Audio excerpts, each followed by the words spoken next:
আসসালামু আলাইকুম। গ্রামের সুন্দর একটি সকালে সবাইকে স্বাগতম। কেমন আছেন সবাই? আশা করি সবাই অনেক ভালো আছেন। আলহামদুলিল্লাহ আমরা অনেক ভালো আছি। তো আসলে সকাল সকাল গ্রামের প্রাকৃতিক দৃশ্যটা দেখতে অনেক ভালো লাগে। তারপরও যারা গরু ছাগল হাঁস মুরগি পালে সকালে তাদের তো হাঁস মুরগি সব কিছু তো খামার থেকে বের করতে হয়। তো এখানে মুরগিগুলোকে আমি খামার থেকে বের করে দিয়েছি। তো তারপর খেতে দিয়েছি। তো কী সুন্দর করে খাচ্ছে। আসলে একটা মা মুরগি একটা মানে বাচ্চাগুলোকে কীভাবে আগলে রাখে, আসলে মুরগিটা জানেন এত চালু। যদি বিড়াল বা শিয়াল কুকুর কোনো কিছুই দেখে তাহলে তার মনে করে যে তার বাচ্চারাকে আক্রমণ করবে বলে মুরগির মাটা অনেক মানে দৌড়িয়ে যায়। তারপর সকাল সকাল তো গ্রামের বউদের ঝাড়ু হাতে নিয়ে উঠতে হয়, যে ঘর বাড়ি সব কিছু বারান্দা ঝাড়ু দিতে হবে। তো আমি আগে ডাইনিংটা ঝাড়ু দিয়ে নিব, তারপর বাইরেরটা ঝাড়ু দেব। কারণ আমরা গ্রামের মানুষ সব কিছু সকালবেলাতে বাইরের ঘর তো সব কিছু ঝাড়ু দিই, তারপর রুমকে পরিপাটি করে নিই। তারপর বিছানাটাকে আমি ভালোভাবে এখন গুছিয়ে নিব।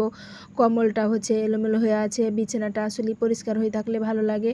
তারপর যেহেতু ছোট বাচ্চা আছে তো কম্বলটাকে আমি ভালোভাবে গুছিয়ে নিচ্ছি।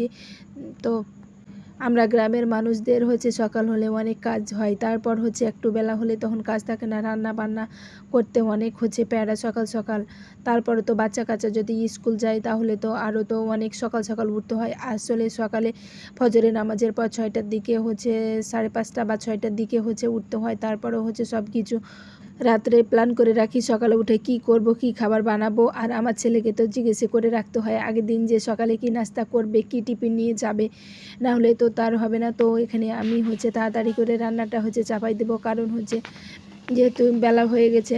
আর একটু বেলা করে উঠি, কারণ যেদিন অফ ডে থাকে সেদিন একটু বেলা হয়ে উঠি, আর যেদিন স্কুল বা প্রাইভেট থাকে সেদিন তো সকাল সকাল উঠতে হয়। তো আমি এখন চুলাটাকে ধরিয়ে দেবো। আসলে মাটির চুলা ধরাতে একটু কষ্ট প্রথম, তারপরে আবার যখন জ্বলে তখন ঠিক হয়ে যায়। আর মাটির চুলায় রান্না করতে অনেক ভালো লাগে, আর মাটির চুলার রান্নাও খেতে অনেক ভালো লাগে। আমরা গ্রামের মানুষ কিন্তু গ্যাসের চুলায় তেমনটা রান্না করি না, খুব কমই রান্না করা হয়। আর গ্যাসের চুলার রান্না আমাদের গ্রামের মানুষেরা ততটা পছন্দ করে না। তো মাটির চুলায় যতটা রান্নার টেস্ট হয় কিন্তু গ্যাসের চুলায় হয় না বা কারেন্টের চুলায় হয় না। তো এখানে আমি ভাতের পানি দিয়ে দিলাম, ভাত বসাবো। আর এখানে আমার চুলাটা একটু ধরতে সমস্যা করবে, তারপরও ঠিক হয়ে যাবে। তো এই তো আমার চুলাটা জ্বলে গেছে। তো আমি এদিকে ভাতটা চাপাই দিলাম। তারপর অন্যদিকে আমি পেঁয়াজ টিয়াজ সব কমপ্লিট করে নিয়েছি অফ ক্যামেরায়। তো এখানে আমি মাংসটাও দিয়ে দেবো, কারণ আজকে মাংস রান্না করবো আর ভুড়ি রান্না করব। তো এখানে বড়িটাকে ভালোভাবে কষিয়ে নিব, তারপর মাংসটাকেও আমি ওদিকে কষিয়ে নিচ্ছি। আসলে মাটির চুলায় রান্না করা মাংসটা এত খেতে মজা হয় আর এত সুন্দর হয়ে সিদ্ধ হয় কি বলবো।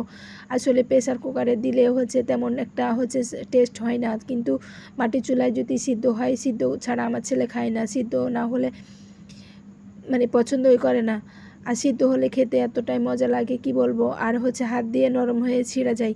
তো এখানে মাটির চুলায় আমি মাংসটা রান্না করে নিব। আর আমরা বরাবরই মাটির চুলায় রান্না করি, মাটির চুলায় রান্না খেতে অনেক সবাই ভালোবাসে। তো এখানে আমার রান্না কমপ্লিট। তো রান্না করে তারপরে তো খাওয়া দাওয়া করতে বসে গেছি। আসলে মাংসটা এত মজা হয়েছে, ভুঁড়িটা অনেক মজা হয়েছে, না খেয়ে আর কি পারা যায়। আর অনেক ক্ষুধা লেগেছে, কারণ যেহেতু অনেকক্ষণ থেকে খাইনি, তো অনেক ক্ষুধা লেগেছে। তো সবাই ভালো থাকবেন, আল্লাহ হাফেজ।